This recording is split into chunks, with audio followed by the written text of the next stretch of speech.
chain issues. So we chose it based on A, the cost of it, and B, the ability to get inventory, because there's a lot of stuff, and it's not rack mountable, so you got to put it on a shelf.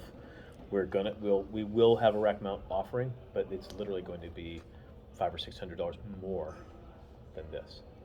The rack mount versions are insanely expensive. Wow. So yeah, you really want a rack mount, you can pay the extra money, or you can put this on a shelf. For what's the shelf cost? 50 bucks?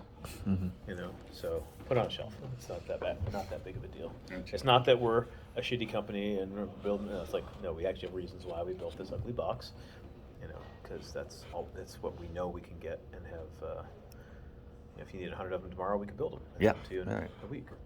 That's a big deal. Yeah. So the backstory on the company, you know, we talked about that a little bit. You know, John was a rep he actually started with distribution in the security business, and basically he worked for Don Douglas. You know Don? I'm sure you've shared lines with Don for years. He worked for Don for years. He's had his own rep company for years.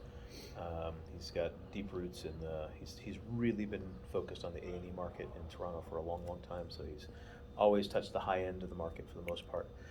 And he went out to try to find the product to sell as a rep, and nobody's making it. And they're like, "Oh, you could be a master distributor."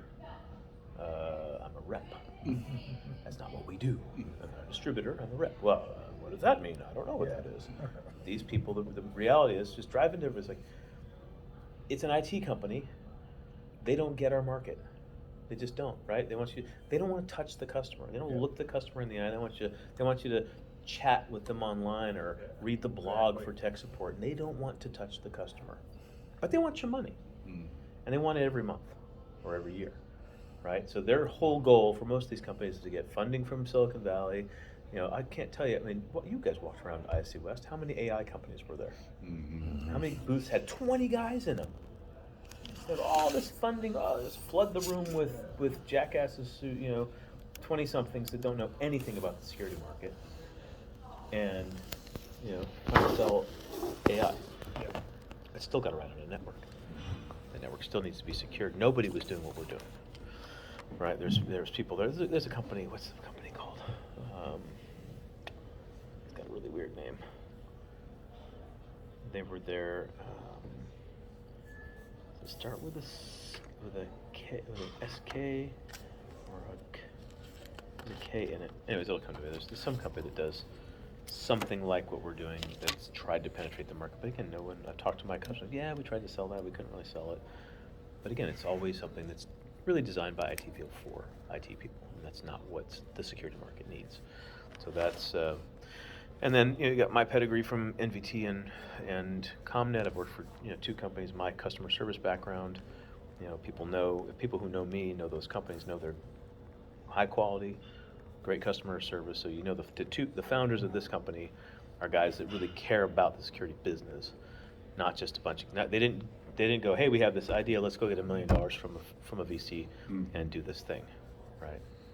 Because we know what that means. That means someone's going to be on your back to pay them back as fast as possible, which means possibly rushing a product to market, super high margin, always recurring revenue. It's just not the model we want to build. We know that the security market, when you have to buy a box and pay a monthly fee, that hits the capital budget and the operational budget, which sometimes brings people into the conversation that you don't want in the conversation.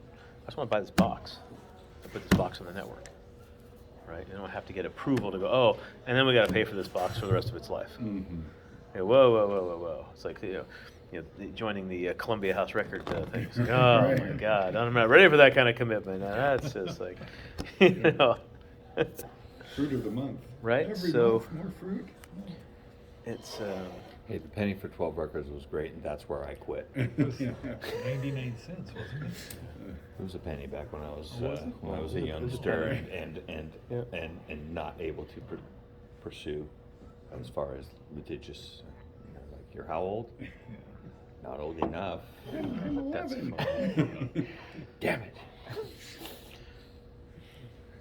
2 pennies, 24 albums. There you That go. was the CDs. Oh, I was talking about the records. I'm talking records. talking about. So, yeah, so it's sort of the why of why we created this, and how it came about is, is I think an important part of the story, and how we're going to support it, right? The customer service side of it. Just before we even talk about product, you need to be able to trust the company and the people who founded the company, right? So that's part of what we need to tell in terms of the story, and then,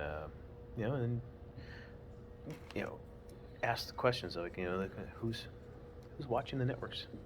Have you installed networks that are unwatched, unmanaged, both A and B? Oh yeah. It's like, okay, well,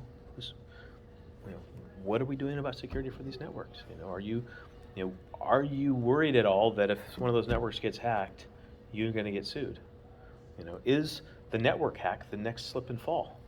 Right? Look at how much money the industry spent, that retail spent, to protect themselves from slip and falls. Right? All the Kroger stores and all the work that that ATS does. Right? That's lots of that is for loss prevention and slip and fall prevention, because that's millions of dollars per incident.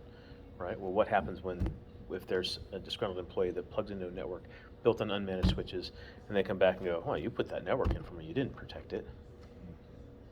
What's your liability if you did nothing?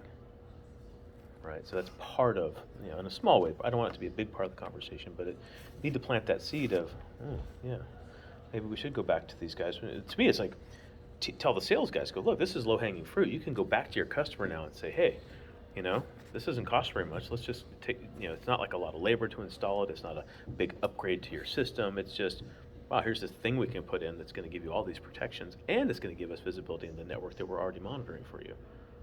So to me, it feels like a pretty easy sell for the security integrator salespeople to go back to their existing customer base and go, hey, you know what, we got this thing. And it's an easy thing to do, and it's going to give you some protection. Reduce network downtime, automating service dispatch. That's one of the biggest factors, I think, for the integrator. This doesn't talk about the feature that I like, which is, what does it have? Let's see, 100 features, wide range of conditions. Does it mention in here? I don't even know what's on my own damn data sheet. Device tamper alerts, change the device connection patterns, packet quantities, volumes, packet type.